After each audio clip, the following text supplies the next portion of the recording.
Di dua segmen sebelumnya, kita sudah membahas tentang fase-fase apa saja yang ada di dalam suatu application lifecycle management.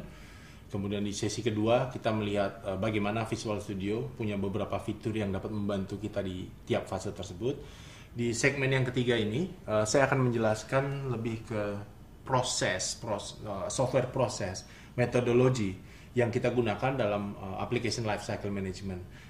Segmen ketiga ini nanti akan diikuti dengan segmen keempat yang akan menunjukkan demonstrasi bagaimana metodologi ini di-enable di Visual Studio. Pertanyaan pertama adalah what is a lifecycle methodology? Jadi description of a process for carrying software product through all of part of its life cycle.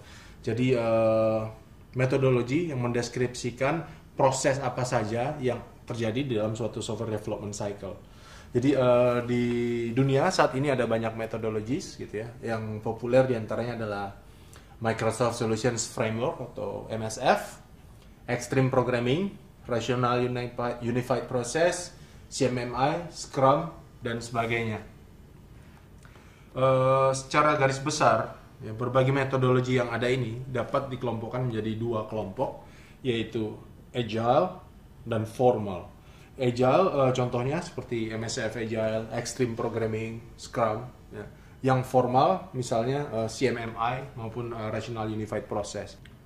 Emphasize dari kedua metodologi ini juga berbeda.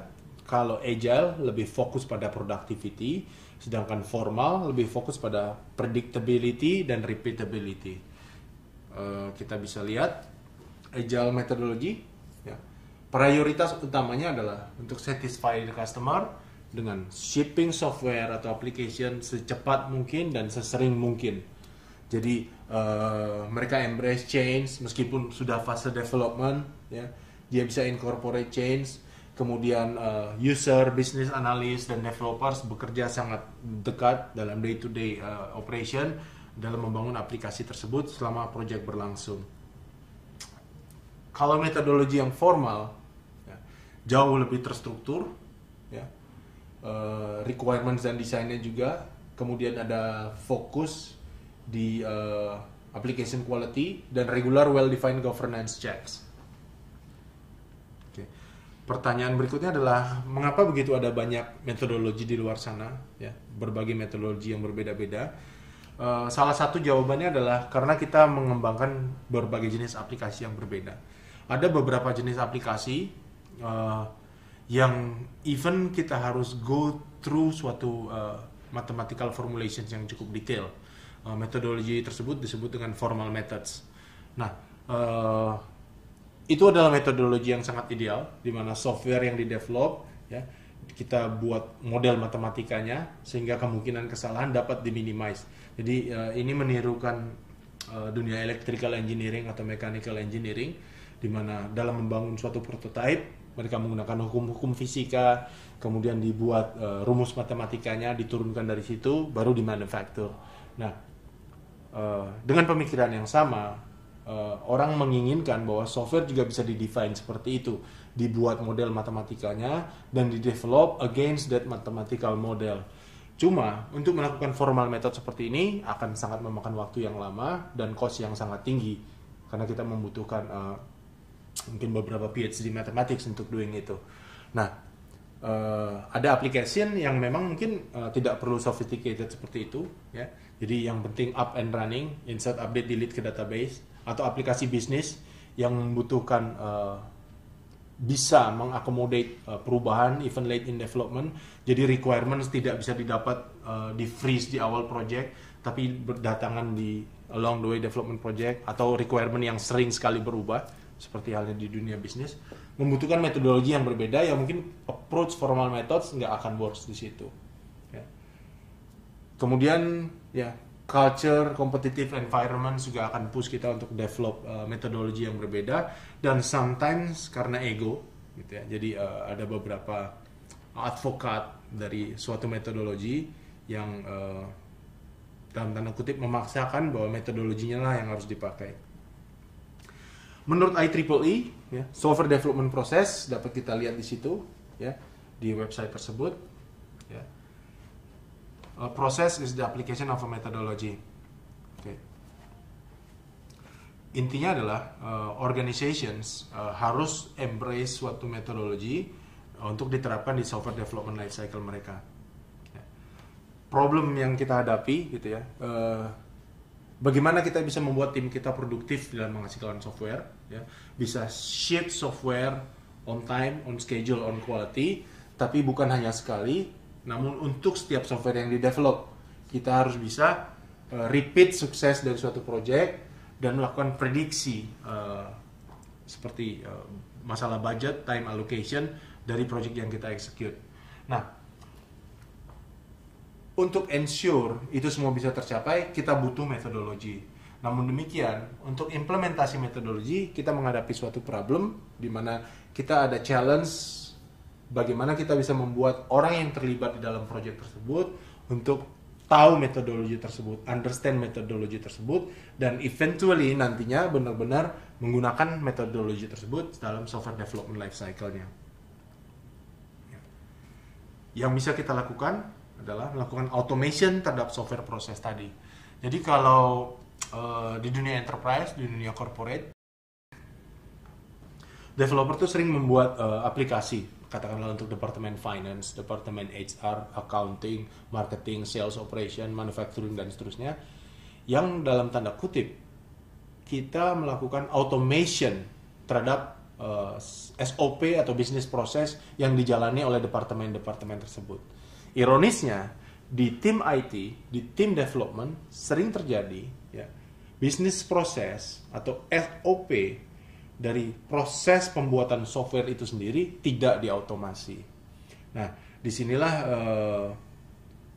pentingnya ya kita melakukan automation terhadap software proses. Jadi kita melakukan hal yang sama seperti yang kita lakukan buat departemen-departemen lain. Jadi kalau kita bisa automate, ya kita bisa melakukan balance antara productivity dan predictability, ya, bringing definition to the users dan bring konsistensi sepanjang software proses. Apa yang dibutuhkan ya di proses automation, ya kita bisa tahu siapa sedang mengerjakan apa, ya bagaimana deliverables yang satu bisa relate ke deliverables yang lain, ya workflow-nya diikuti secara otomatis. Jadi misalnya suatu deliverables di suatu fase sudah terdeliver, maka automatically akan move ke fase atau step berikutnya untuk memproses deliverables tersebut. Ya, matrix-matrix yang penting seperti misalnya ada berapa bugs yang ditemukan hari ini, ada berapa repeated bugs, ada berapa bugs yang bisa di-solve, ya. Up to date public information, ya, dan semua hal yang disebutkan di slide ini. Berikut ini adalah salah satu example arsitektur deployment dari sebuah software development lifecycle methodology yang kita automate menggunakan Visual Studio dan Team Foundation Server. Jadi kita bisa lihat di sini bahwa centernya atau pusat dari automation ini ada di komponen server dari Visual Studio yang disebut dengan Team Foundation Server. Jadi di Team Foundation Server tersebut kita menyimpan activity project management, ya, work item tracking, version controlling, dan quality dan standards.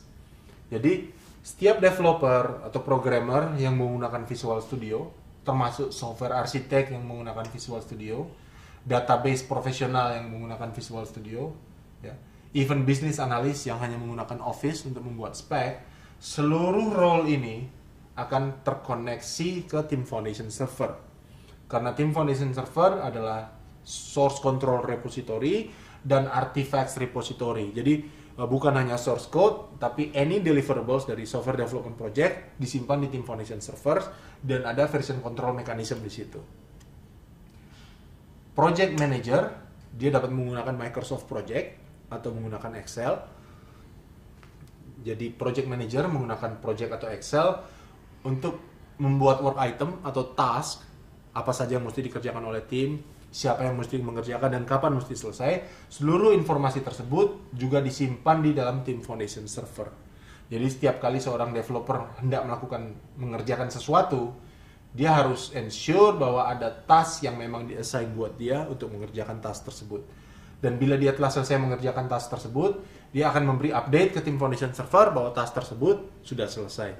Dengan demikian, progres dari project dapat terpantau secara aktual di lapangan karena aktual finishing dari suatu pekerjaan atau task dilakukan oleh si developer. Kemudian stakeholder dari project, manajemen, CIOs, IT manager, departemen users yang kita buatkan aplikasinya dapat kita beri akses untuk melihat real time reporting, untuk melihat project progress. Jadi apakah projectnya masih healthy, apakah akan bisa finish on schedule,